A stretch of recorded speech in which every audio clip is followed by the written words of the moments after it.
Nosso Deus, aleluia. Hoje é mais um momento de vitória sobre o ministério. E nós não chegamos até diante da palavra de Deus para sairmos vazios, porque é impossível chegar diante da palavra de Deus e sair vazio. E mais uma vez, hoje Deus vai falar contigo.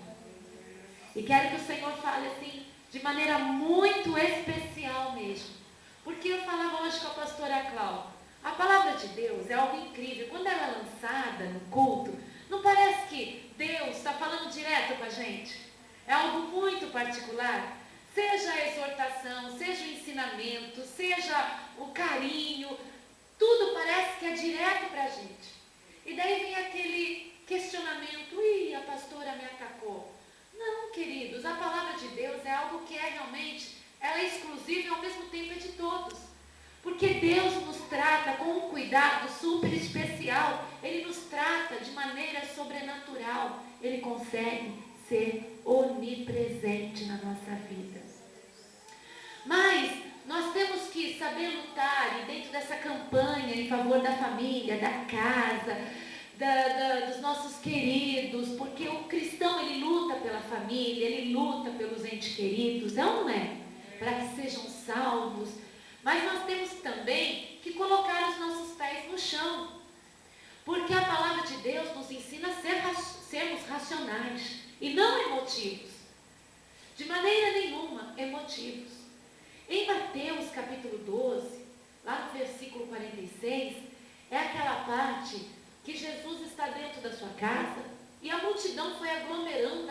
Onde Jesus estava, era interessante, né? No mínimo era interessante, porque o Senhor Jesus ia curando e falava palavras que até hoje é inédita quando a gente lê a palavra dele. Imagine naquele tempo, como não era inédita a palavra de Deus. E estava lá tudo aglomerado, e diz a palavra que a mãe de Jesus, a Maria, foi até a porta junto com as irmãs de Jesus e os irmãos de Jesus, até a porta. E diz que ela tentava falar com Jesus. Os irmãos, as irmãs e a mãe tentavam falar com Jesus. Então falaram para ele: mestre, eis que a sua mãe, seus irmãos e suas irmãs querem falar contigo. Jesus parece até grosseiro nesse momento, mas Jesus de maneira nenhuma ele foi grosso. Ele já estava nos ensinando a não sermos movidos pela emoção familiar. Porque muitas vezes, quando nós somos levados pela emoção, na maioria das vezes, Satanás é uma porta de entrada para que ele domine a nossa vida. E na verdade, nós temos que passar a unção para os nossos familiares. Jesus sabia que de alguma maneira nós seríamos traídos pela nossa emoção. E não podemos dar nenhuma brecha para o inimigo entrar. Naquele momento, Jesus, ele reeduca o seu povo de todos os séculos que iriam nascer, os que iriam existir, os que virão após nós também, para entender o que Jesus falou naquele momento. Minha mãe, meus irmãos, minhas irmãs, são aqueles que fazem a vontade do meu Pai que está no céu. Ali o Senhor Jesus mostrou que em primeiro lugar está o reino dele sobre a nossa vida. E olha que Jesus teve um ministério muito interessante e passou isso para nós também. Acompanhavam Jesus pescadores, os quais alguns deles eram irmãos um do outro. Jesus o tempo inteiro no seu ministério foi acompanhado com a própria mãe. A família de Jesus estava sempre em volta na situação.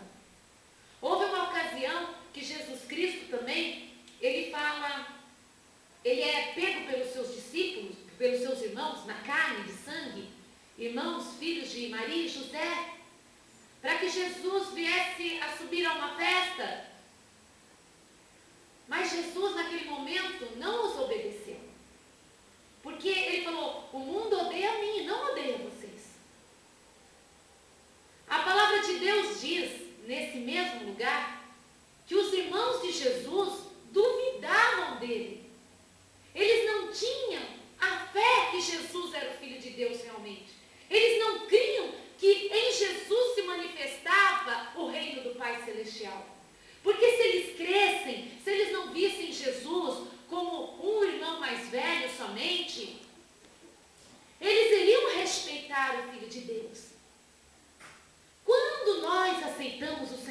Jesus, passamos a ter Jesus aonde?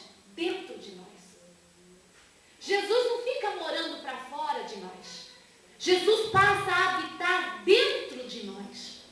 O nosso corpo físico é chamado do templo do Espírito Santo. Que o Espírito Santo vá abrindo a tua mente, teu raciocínio, e você possa entrar na palavra de Deus e entender Jesus na tua vida.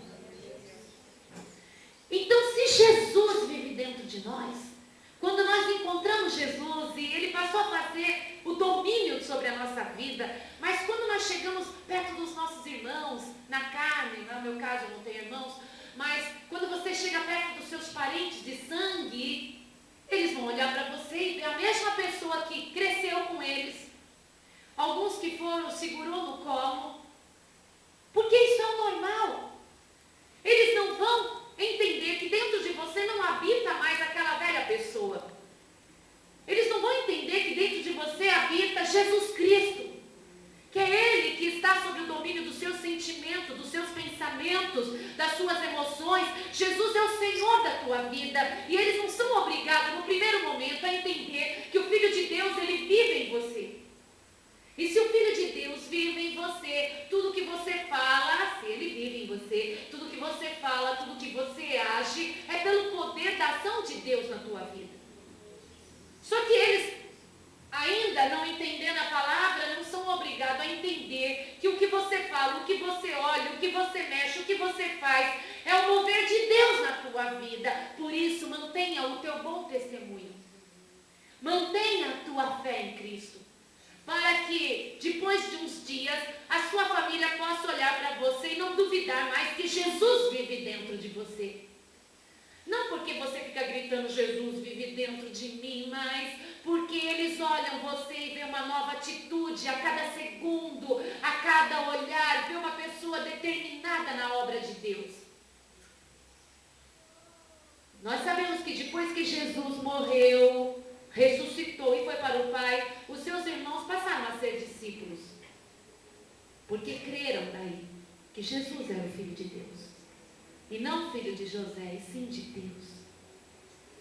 A palavra do Senhor fala que, vamos abrir comigo em Mateus capítulo 10, versículo 34 em diante. Jesus mesmo fala dessa maneira: não temais, pois mais valeis vós que muitos passarinhos. Portanto, qualquer que me confessar diante dos homens, eu o confessarei diante de meu Pai que está nos céus. Para nesse versículo, qualquer que me confessar, quem confessa uma vez de coração, nunca mais deixa de confessar Jesus. Quem encontra Jesus jamais o abandona. Porque Jesus, Ele é uma mudança radical de toda a nossa vida. E as pessoas falam que confessa Jesus, mas nas suas músicas, nas suas atitudes, no seu modo de agir, na sua falta de caridade e de amor ao próximo, ele não está confessando Jesus Cristo, porque não adianta simplesmente falar: eu tenho Jesus como Senhor, mas não seguir em nada a palavra de Deus. Nós confessamos que Jesus é o Senhor com as nossas atitudes e as nossas ações e os nossos movimentos, nosso bom testemunho. Nós confessamos que Jesus Cristo é o Senhor.